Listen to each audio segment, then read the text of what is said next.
Welcome back to Beers Up Sports Talk, episode 15. Cebo in the house, Debo in the house. It's time to get live. But before we get started, Debo, what are you drinking tonight? Oh, got my beer of the month club that came in from the in-laws. They got it for me for my 40th birthday party. No big deal. Birthday, not birthday party, but Newport Craft Brewing Storm Pacific Style IPA. Here we go. Not bad. From I don't think it's the first time on the pod. I think it's been on the pod before, like we were saying earlier. That's awesome. A little repeat. And listen, I'm repeating as well. You've had it before. I've had it. Connect the dots from Progression Brewery. I'm back on my Progression bullshit. This beer is incredible. It is fantastic. Look at that color. It's lovely. Yep. I like the head that leaves on the glass. Yes. And I see you're still in the glass. Feel me. All right. Let's get it started. NHL is back. It's back. The Bees are back. Are we back? They're gonna play a playoff right out the gate if they ever get started. Tell me what it's all about, D. So I love this. I think they're making the right decision here. There's no reason to play regular. What's going to happen? A few seeds change. Right. One team jumps in the playoffs. I doubt it. Let's get the teams rested. Get the ones that aren't going to make the playoffs healed up. Get them off the ice so they don't get hurt for next season. Because like we talked about, they're going to be all this time off. There's more probability for getting hurt. So keep some of these stars healthy. So it's going to be a 24-team playoff. 24 out of 31 teams. 77% of the league is making the playoffs. Give me that. I mean, it's all good. 12 from each conference. Okay. All right. So there's going to be a hub city for each conference where they are going to have secure hotels, a secure arena, practice facility, and they're going to have in-market transportation where they're not going to have to – it's going to be them. It's not going to be like we're sharing public transportation. They're getting transportation to the hotel, to the arena, to the practice facilities. They don't have to worry about anything. This is funny because we were just saying how NHL isn't doing anything. All of a sudden, they're full bore. Let's go, right? So there's a limit of 50 personnel in the arena at a time from each team. So I guess that could be 100 – or I'm sorry, for each team in the hub. And then there's a smaller amount for each in the arena for each game. Okay. So, and they're going to have a comprehensive testing system. So what's going to happen, the 12 teams, the top 4 from each conference, which in the West are the Blues, the Avalanche, the Golden Knights, and the Anaheim Ducks, are going to play a round robin. So whoever ends up 4-0 or 3-1 with the best record or best goal difference is going to be the 1 seed, and they'll be the top 4 seeds. Okay. Then they have the qualifying round, which will be a best of 5. So the 5 versus 12, 6 versus 11, 7, 10, 8, 9, just like any other thing. So you have Oilers, Blackhawks, you have Predators, Coyotes, Canucks, Wild, Flames, and Jets. They'll play their best of, and they will be reseeded according to the worst team will play the top seed, just like they normally do in hockey. And just to give the matchups for the East, Bruins, Lightning. What'd you say? I said yes. Give me the Bruins.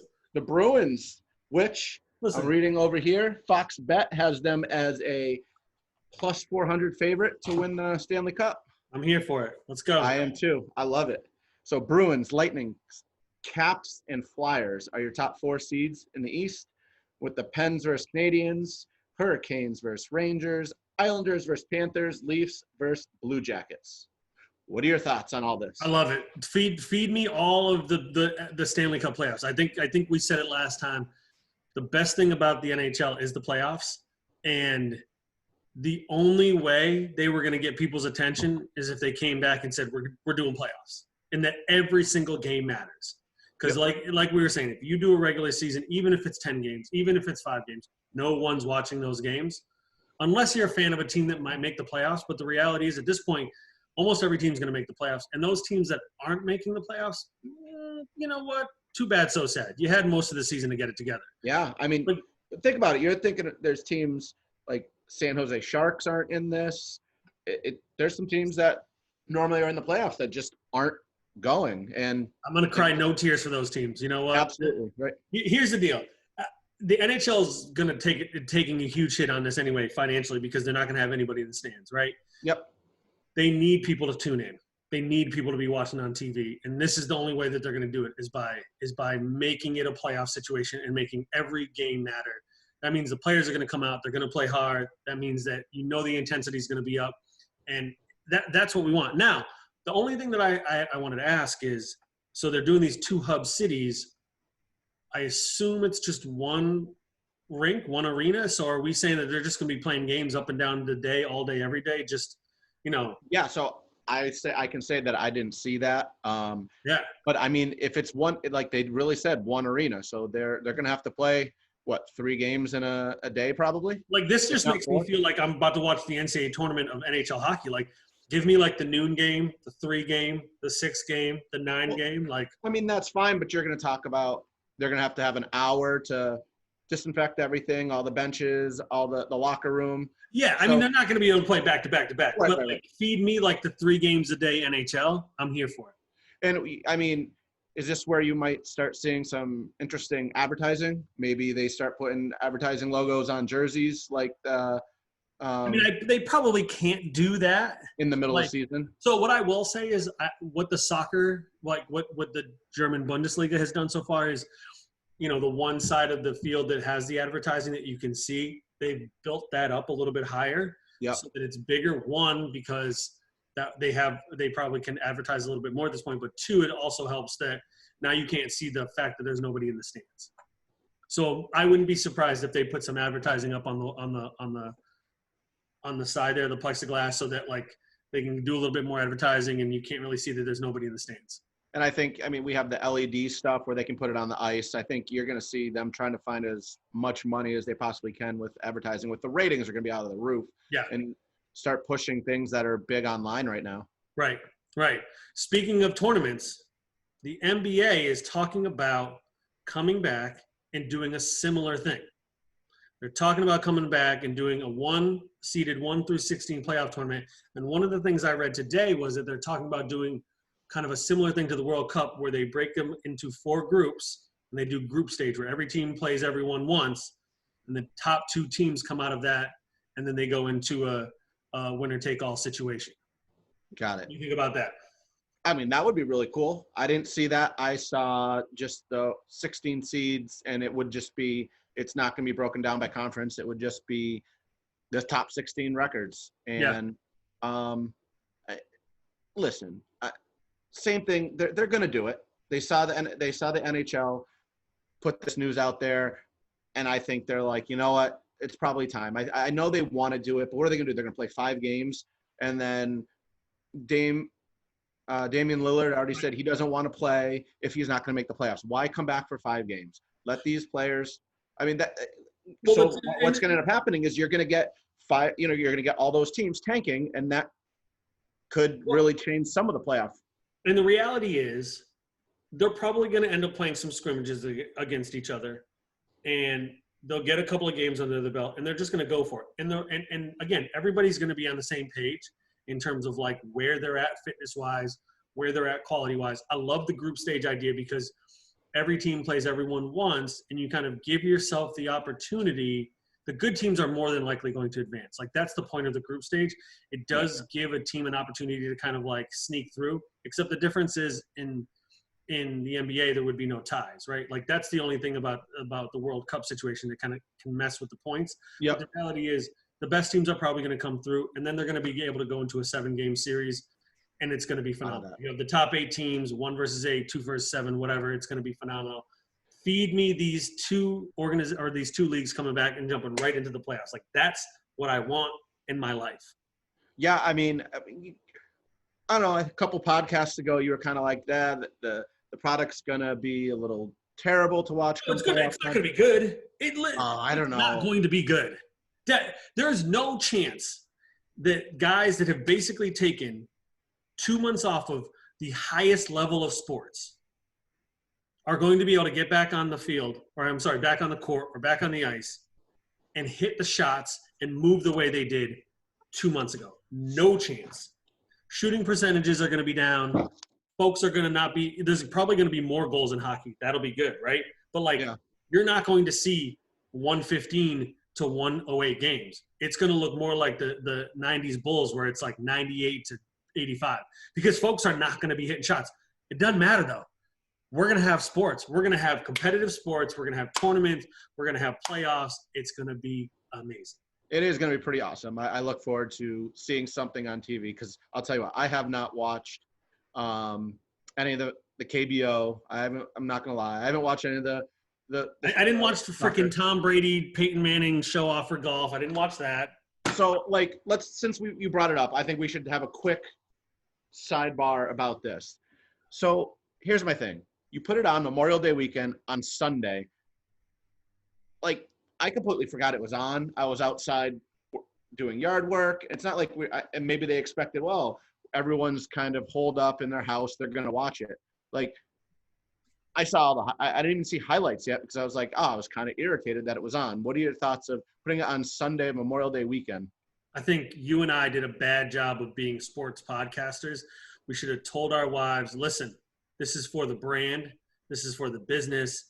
I need to be glued to the TV. You take the kids out, do what you got to do, but we need to be in front of the TV watching this. We failed, man. Like, this is a huge – like, we need to be in front of the TV when sports are on because we cannot deliver this product if we're not watching sports. That's a failure on us. And you know what? Like, I should have been on the phone with you saying, like, D, drop what you're doing. Stop cleaning up the yard. Stop chopping up wood.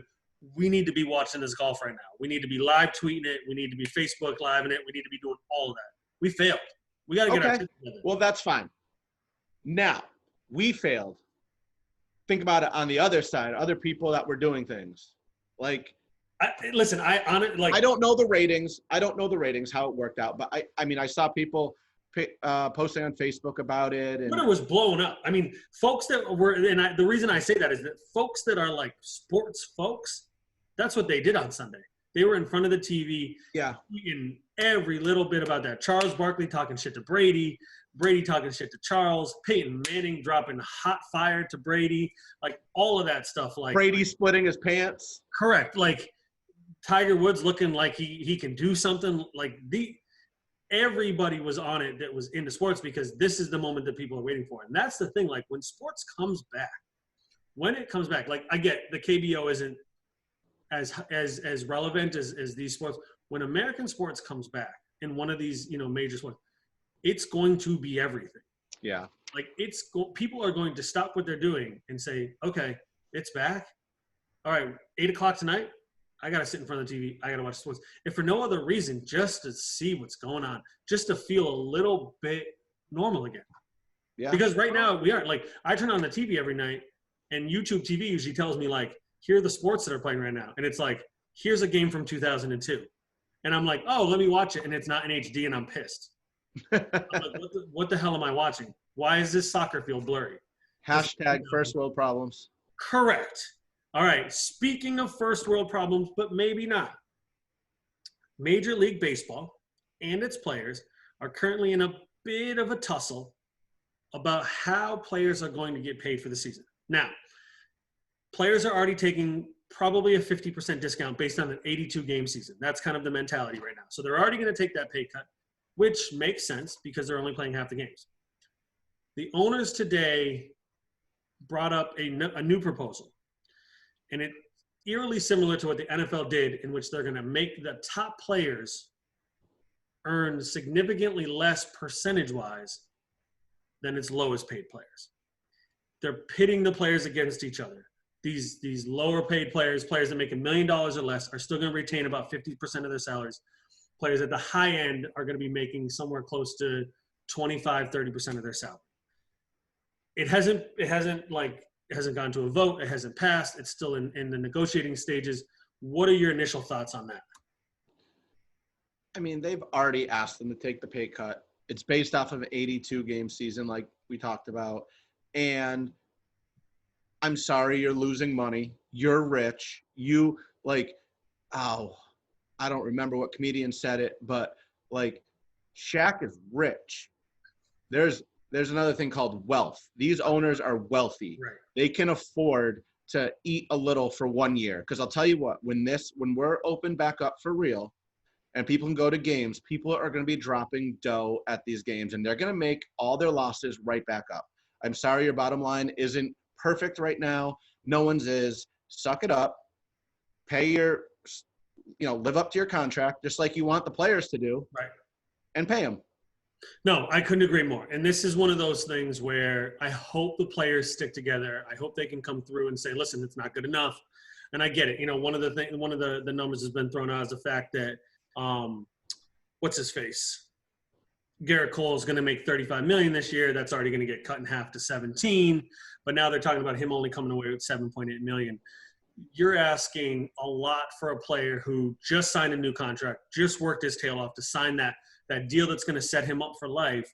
Now you're going to say, listen, we want you to make not even close to half.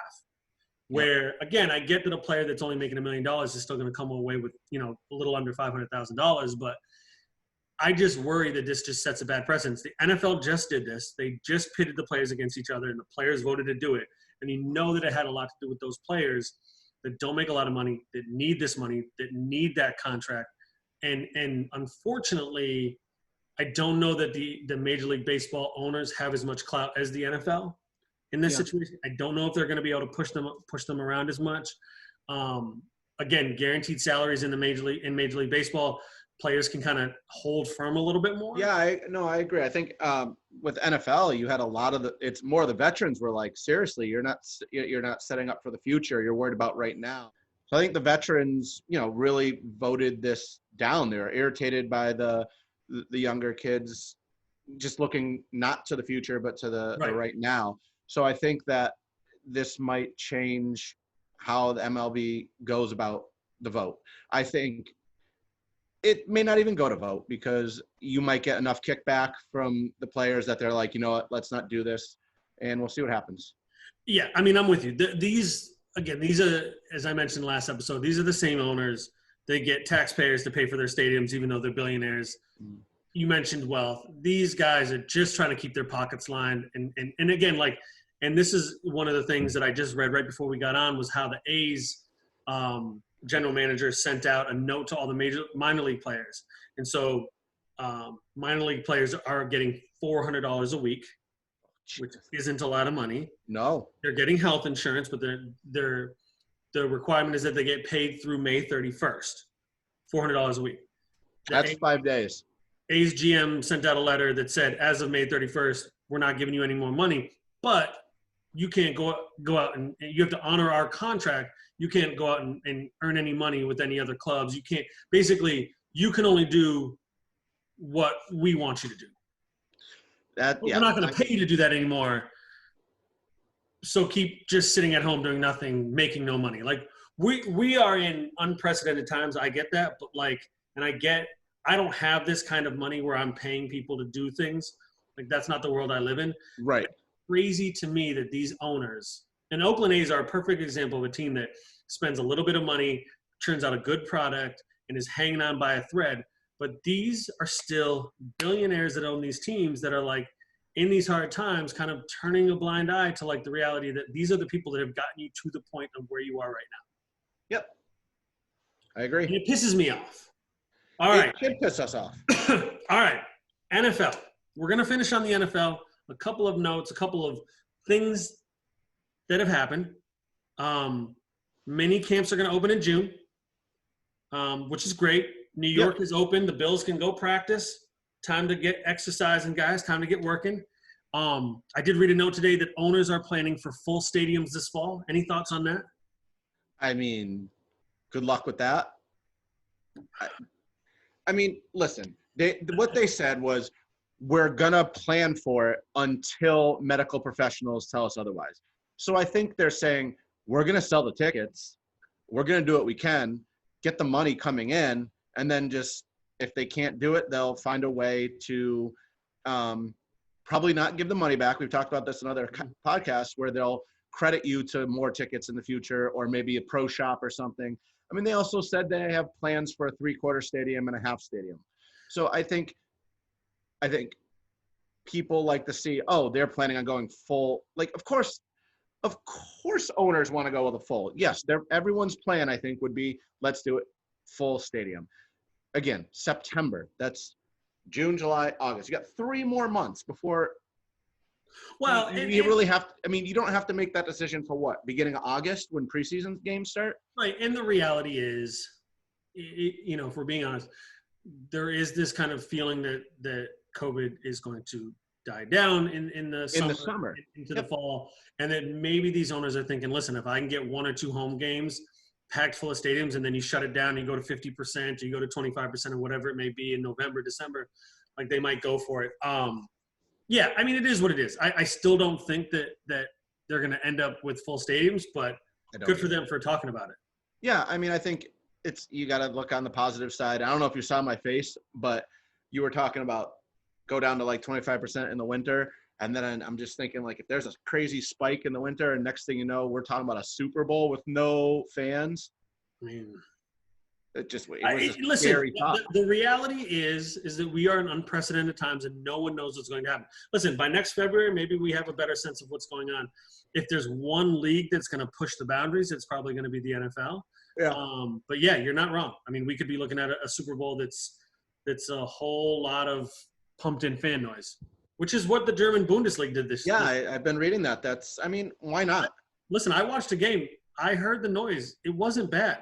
And what it does do is it kind of drowns out a lot of the echo that you hear in an empty stadium, which if you have never seen a game in an empty stadium, you don't realize that, like, you can hear everybody talking, you can hear the coaches screaming, and that little bit of fan noise makes it really nice. So, I mean, on that same thing, All Elite Wrestling, which is AEW, they're new, they're competitors, they're owned by the Jacksonville Jaguars owner, Khan. Yep. They actually, for the last few weeks, have been putting, like, their people, their jobbers, their people that are, like, still working to become professional wrestlers or sports entertainers in the stands to kind of make some noise, cheer. And then WWE decided to follow suit this past week. So I think they're like, oh, what can we do to kind of drown out and not make it so boring? Like, I watched Money in the Bank with Jacob, and, you know, one guy's like doing his normal catchphrase. He's like, hey, Philadelphia, what's up? And normally people yell, what's up, right back to him. And he's just like, it's so crazy. So they're trying to. Huge difference here, D. Huge difference. Fake wrestling, real sports. Scripted wrestling and real sports. Real sports. Absolutely. Back to the NFL. Whatever. Back to the NFL. Flacco's with the Jets. Get excited. But when? He's cleared to start throwing. Okay. He's going to be their starter. Ready? I can't speak exactly to when I'm going to be ready, but it will not be week 1. He will be the starter at the end of the season. He shouldn't even have been the starter in Denver last year. He's a Super Bowl quarterback. He is a Super Bowl quarterback that just had surgery on his neck. Yep, he'll be the starter at the end. That's my prediction. That's my prediction. I don't think so, because Darnold is much better than Joe Flacco. We'll see. Okay. Well, anyway, I mean, it's going to lead into something. Probably. Is Joe Flacco elite? No. Was he? Okay, sure. He had 2 elite seasons. But here's my question. How is Joe Flacco getting signed over Cam Newton? Because Cam Newton isn't willing to be a backup. That's it. I mean, that's the reality. Cam Newton wants to be a starter, and there's no clear path right now in the NFL to being a starting quarterback if you're Cam Newton. And my guess is the teams that have offered him a contract are teams that are using him as an insurance policy, right? They want him, and they probably are willing to give him a decent chunk of change. Yeah. But the reality is he might never see the field. And if he's not going to see the field, Cam Newton doesn't want to play. And I get that. And like, if that means sitting out a year, then he sits out a year and tries to earn an opportunity back. Again, if a quarterback goes down in the first training camp, here's right. Like, that's my thing about Cam Newton is he's going to wait it out because there's going to be an injury to a quarterback. Yeah, I mean, right? That's fair. From now until the start of the season, there's going to be a starting quarterback that gets hurt, probably. And if that's a playoff team or that's a team that's on the come up and they need a starting quarterback, Cam Newton's going to be able to step in. I still think that the Redskins should get him just in case Haskins isn't ready. But here's the thing. Or isn't good. But here's the thing, like with a guy like Haskins, throw him out there for 16 games and see what's happening. You've already invested in him. Like, what's the point of you're already in rebuild mode? Like, what's the point of playing him 8 games and being like, oh, he doesn't have it. Let's bring in Cam Newton. Cam Newton's not going to take the Redskins anywhere. They're not going anywhere. Yeah. Right? Like, I see him as like, you know, a fringe playoff team or a playoff team loses their quarterback and they're like, listen, let's throw Cam Newton a bone. Let's give him some money. He can come back. He can prove himself if he does well, or if he doesn't do well, they can say, well, we went out and signed the best guy available and it didn't work out. And now Cam Newton doesn't have a future. Now he's got to be a backup. He doesn't want to be in a position where he takes the backup role, never gets to play, and then becomes a backup for the rest of his career. I think that Cam Newton will be fine. I think if he does not play this year, though, I don't think he comes back. I think he will. I think he will play this year, and I think it's going to be an injury, like you said. Yeah. All right. Speaking of guys that might not play this year, Devonta Freeman hasn't been signed yet.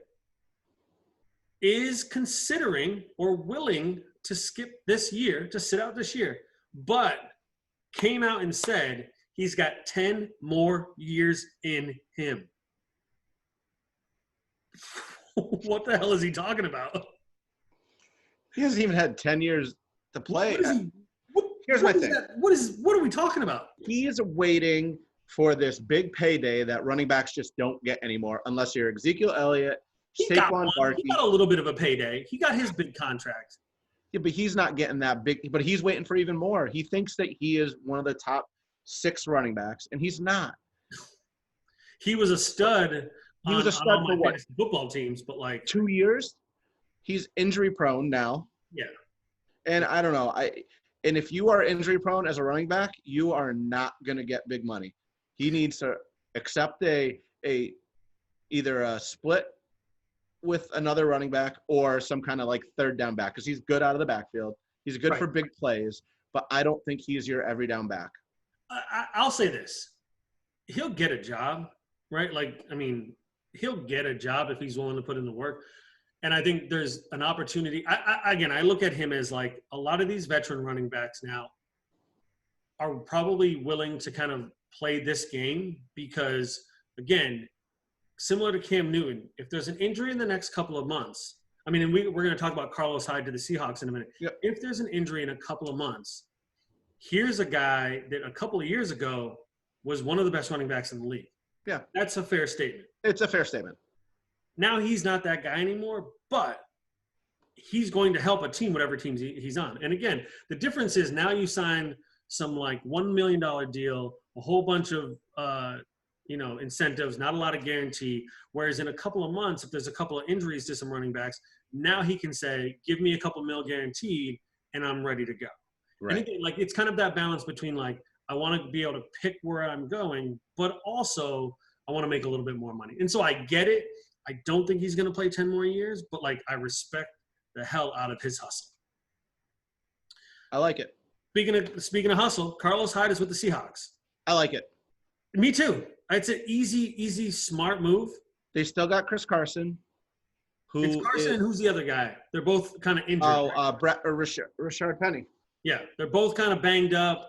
So yeah, but I mean, Carson is an absolute monster when he's healthy. Yep. Problem is, we just talked about once you're injury plagued, you as a running back, you're just kind of going to be starting to split, and it's going to be a timeshare.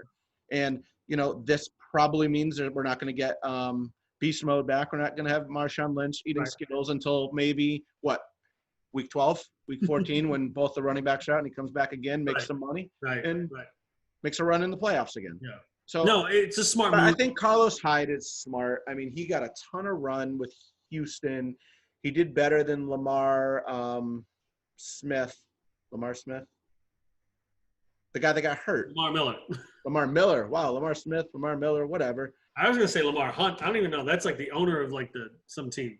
So he did better than Lamar Miller did when Lamar Miller was healthy with the Texans, because he was given every chance to succeed. Right. But Hyde was awesome. And then Hyde can protect Carson on the goal line, can protect Penny on the goal line. So maybe he doesn't get, the 200 touches he got last year, but he'll probably see a good 125, 150 as long as everyone's healthy. And again, like he's now at this point probably the starter because those two guys are still coming back. Now he might not be the starter when the season begins, but like he's going to get an opportunity. And again, it gives the Seahawks a chip.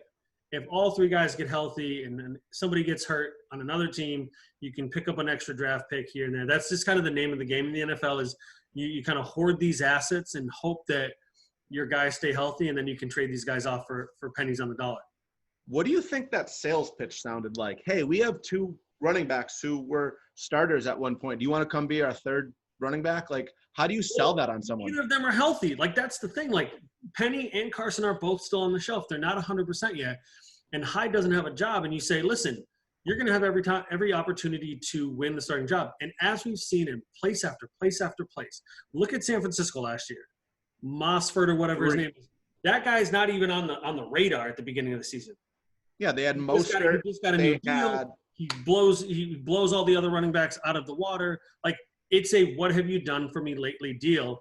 And what I'm guessing the pitch was, you get to go out and work with Russell Wilson. You're going to get a ton of opportunities. You're going to run the ball. You're going to catch the ball. And if you're hot, we're not taking you out of the lineup.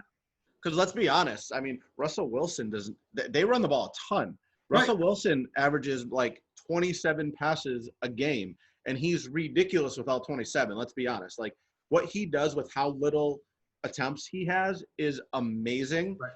And, that's just their game. Let's run the ball and then – play good defense, and then if Russ needs to make a play, he'll make the play because Lockett and Metcalf. And here's the deal. If he has a good season, they're probably going to sign him and bring him back. Like, that's the running back world that we live in nowadays, is that it's all about what have you done for me lately. And if you've done something for me, I'm going to keep you around. And if not, you could probably find another job somewhere else. I mean, Carlos Hyde has been on like 7 teams in the last 4 seasons. But he's been good on all of them. Correct. So before, I know you have one thing you want to ask me, but I have a few names and that are still free agents. Okay. That are kind of crazy that they're still free agents. One is what's my job? What am I doing here? What's my? You tell me when, if, where they might get signed. Okay. And there's a couple of them, so I'm here for it. All right, so here we go. Russell Wilson's ex-teammate at this point, Jadeveon Clowney. I don't know. I feel like, the Jets have been rumored to be interested in him. That's going to be an interesting one. Again, that's a guy that if he comes on your team, like, he makes a huge impact right away. Like, he's the real deal. That's what I'm saying. It's got to be a money thing. It's got to be – now he said that he'll take the 1-year big money deal. But again, like, there's not a lot of money on a lot of teams. There's not a lot of salary cap money. And so, I don't know. In terms of team, I don't know. At this point, I think he doesn't sign until somebody has a need.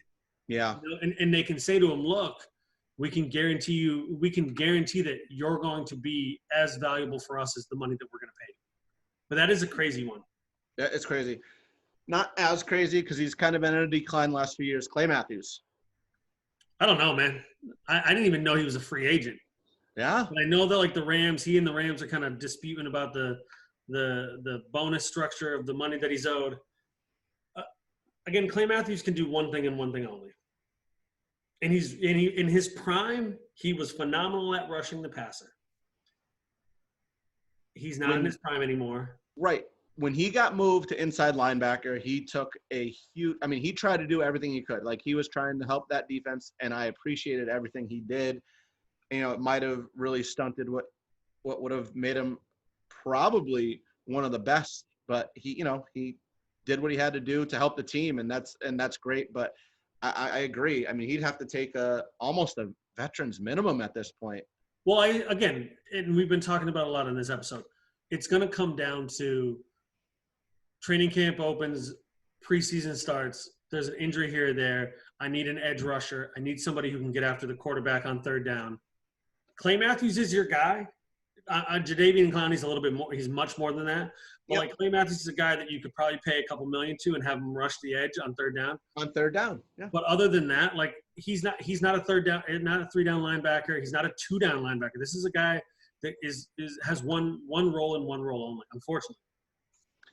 I'm not going to go through the whole list because there's a few really good names, but I think we kind of hit like someone like LaShawn McCoy, who is going to, someone's going to have to get hurt for him to get signed. Yeah. And I think that's probably where we're at with him. So I'll go with one more, Logan Ryan. I mean, New England, Detroit, like pick a New England Patriot disciple team and go from there. Yeah. I don't know. I mean, that's the guy. If the guy still wants $10 million a year, he's going to be sitting on the sidelines all season. But again, I think if he's willing to take a huge pay cut, he'll end up in New England. If he's willing to take a little bit of a pay cut, he might end up in somewhere in Detroit. Though they just drafted a top, their cornerback with the top pick. They've got two really good cornerbacks. I mean, this is a guy that's going to, again, I hate to say it, but have to wait until there's an injury to get anywhere close to the money that he wants. Good luck, Logan. It's absolutely crazy. Yeah. Like the type of players that are still out there that would at least be given a little bit of a shot and just haven't. And maybe it has to do with, the situation that's going on with coronavirus. They don't get a chance to work them out, right, and see what they got, and their name just isn't good enough anymore. I agree. All right, stop ducking, D. We got to talk about the Green Bay Packers. We got to talk about Montravius Adams getting pulled over, getting arrested. What's up with your boy, man? What's he doing? Why is he got to pull Ed Oliver? Why is he got to get arrested? Okay. I mean, he wasn't. Why is he got to get arrested, D? There was no DUI. There was no DUI, so there's that. I mean, he got pulled over for suspended registration. What is it like, bro? Pay your money and get your car registered, and you're fine. I mean, or have somebody do it for you, right? Like, right, you got all this money. Like, I pay my car registration on time. Go get it done. Yeah. Driving without. So it's not even that he was driving without insurance. He was driving without he couldn't prove he had insurance. Now I don't know if he had it, but that's the other charge. And then he had less than an ounce of weed on him. So what do we got? Like, I mean, it's the law in Georgia that you can't have weed on you. Fine. You're not in Massachusetts. You're not in Colorado. You're not in wherever else it's legal. Right. So you have to know the rules of the state. You're from there. Like he went to Auburn, but he's from Georgia. Yeah. Bro, listen, I don't blame this guy at all. Nothing is going to happen. He's not. I agree. He's not going to get suspended. He's going to pay his $3,000. Georgia needs to get over themselves and legalize weed. Like, everybody, take a deep breath. Just got to give you a hard time. I mean, no, you're not giving me a hard time. I mean, hopefully, he's lucky he didn't end up like that other guy that was down in Georgia this weekend. That's a good point. So, I mean, yeah. Anyway. All right, man. Episode 15 is in the books. Remember, get to iTunes, subscribe, like on Instagram, like us on Facebook. Get with us, man. Beers Up Sports Talk. Checking out. Any last words for us, Debo? Get with us now, because once we blow up, we don't want you. No, just kidding. We're always going to want you. No, we're always going to want you. We're always going to want you. All right. Let's go. Later.